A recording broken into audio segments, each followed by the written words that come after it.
ओम नमो भगवते वासुदेवाय। 34वां अध्याय। ऋषियों ने श्री सूत जी से पूछा, हे सूत जी, ये पीपल का पेड़ शनिवार के अतिरिक्त सप्ताह में बाकी दिनों में क्यों नहीं पूजा जाता है? आप हमें बतलाइए।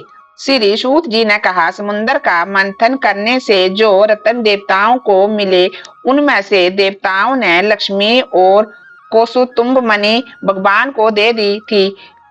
भगवान विष्णु जब श्री लक्ष्मी जी से विवाह करने के लिए तैयार हुए तो लक्ष्मी जी ने कहा, हे प्रभु, जब तक मेरी बड़ी बहन का विवाह नहीं हो जाता, आप मुझ छोटी बहन से विवाह कैसे कर सकते हैं? इसलिए आप पहले मेरी बड़ी बहन का विवाह करा दीजिए, बाद में मुझसे विवाह करना, क्योंकि ये प्राचीन नियम है। श्री सूत जी बोले, लक्ष्मी जी के ऐसे वचन सुन करके विष्णु जी ने लक्ष्मी जी की बड़ी बहन का विवाह उदालक ऋषि के साथ कर दिया। वह अलक्ष्मी बड़ी करूप थी, उसका बड़ा मुख, चमकते हुए दांत, वृद्ध के समान शरीर, बड़े बड़े नेत्र और रूखे बाल थे। महर्षि उदालक भगवान विष्णु के आग्रह पर उससे विवाह कर वेद मंत्रों से ध्वनि से गुंजाते हुए अपने आश्रम में ले आए। वेद ध्वनि से गुंजित हवन के पवित्र धुएं से सुगंधित उस ऋषि के मनोहर आश्रम को देख करके वह बहुत दुखी हुई। उसने महर्षि उदालक से कहा, इस आश्रम में वेद ध्वनि हो रही है, अतः ये स्थान मेरे रहने योग्य नहीं है, इसलिए तुम मुझे किसी दूसरी जगह में ले चलो। उसकी बात सुनकर के महर्षि उदालक ने कहा कि तुम यहाँ पर क्यों नहीं रह सकती, और तुम्हारे रहने योग्य दूसरी जगह कौन सी है, ये मुझको बताओ। अलक्ष्मी जी ने कहा, जहाँ पर वेद की ध्वनि होती हो, अतिथियों का सत्कार होता हो, यज्ञ आदि होते हो, उस स्थान पर मैं नहीं रह सकती। जहाँ पर पति पत्नी आपस में प्यार से रहते हो, पितरों के नियमित यज्ञ होते हैं, देवताओं का पूजन होता है, वहां पर मैं नहीं रह सकती।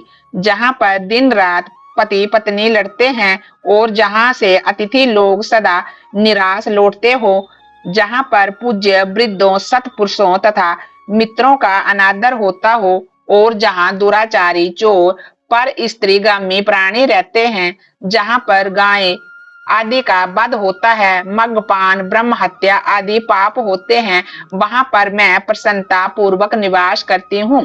श्री सूत जी ने कहा, इस प्रकार लक्ष्मी के वचन को सुनकर के उदालक का मन खिन्न हो गया। वह इस बात को सुनकर के चुप रह गए। थोड़ी देर तक चुप रहने के बाद उन्होंने कहा कि अच्छा, तुम्हारे लिए ऐसा स्थान खोजूंगा, अतः मैं जब तक तुम्हारे लिए ऐसा स्थान ढूंढ कर ना आऊं, तब तक तुम इसी पीपल के नीचे चुपचाप बैठी रहो। श्री सूत जी ने कहा, महर्षि उदालक उसे पीपल के नीचे बिठा करके उसके रहने योग्य जगह ढूंढने के लिए चले, लेकिन जब वह बहुत समय तक प्रतीक्षा करने पर भी वापस नहीं लौटे तो अलक्ष्मी रोने लगी। उसका बुरी तरह से रोना जब लक्ष्मी जी ने बैकुंठ में सुना तो वह व्याकुल हो गई। उन्होंने दुखी होकर के भगवान विष्णु से कहा, हे प्रभु, मेरी बड़ी बहन अलक्ष्मी पति के त्याग देने से अत्यंत दुखी हो गई है। हे नाथ, यदि मैं आपकी प्रिय पत्नी हूँ तो आप उसे आश्वासन देने के लिए उसके पास चलिए। पत्नी की प्रार्थना सुनकर के कृपा सिंधु भगवान लक्ष्मी जी को साथ लेकर के उस पीपल के पास गए, जहां वह अलक्ष्मी बैठी रो रही थी। उसको आश्वासन देते हुए भगवान विष्णु ने कहा, हे अलक्ष्मी, इसी पीपल की जड़ में तुम सदा के लिए निवास करो, क्योंकि मेरे ही अंश से इसकी उत्पत्ति हुई है और इसमें मेरा निवास रहता है। प्रति वर्ष गृहस्थ लोग तुम्हारा पूजन करेंगे और उन्हीं के द्वार में तुम्हारी छोटी बहन निवास करेगी। स्त्रियों को अनेक प्रकार के उपहारों से तुम्हारी पूजा करनी चाहिए। मनुष्यों को चाहिए कि वह पुष्प, धूप, दीप, गंध आदि से तुम्हारी पूजा करे, तभी लक्ष्मी जी उन पर प्रसन्न होगी। श्री सूत जी ने कहा, भगवान श्री कृष्ण, सत्यभामा तथा पृथु और नारद का संवाद तुमको सुना दिया, जिसके सुनने से ही मनुष्य के सब पाप नष्ट हो जाते हैं और उसे वैकुंठ की प्राप्ति होती है। अब तुमको जो पूछना हो वो पूछ सकते हैं, मैं उसे विस्तार से कहूंगा। श्री सूत जी की बात सुनकर के शौनकादिक ऋषि महर्षि थोड़ी देर तक प्रसन्न मन से बैठे रहे। बाद में वह श्री बद्री नारायण जी के दर्शन को चल दिए। जो प्राणी इस कथा को सुनता और सुनाता है वह इस संसार में संपूर्ण सुखों को प्राप्त करता है।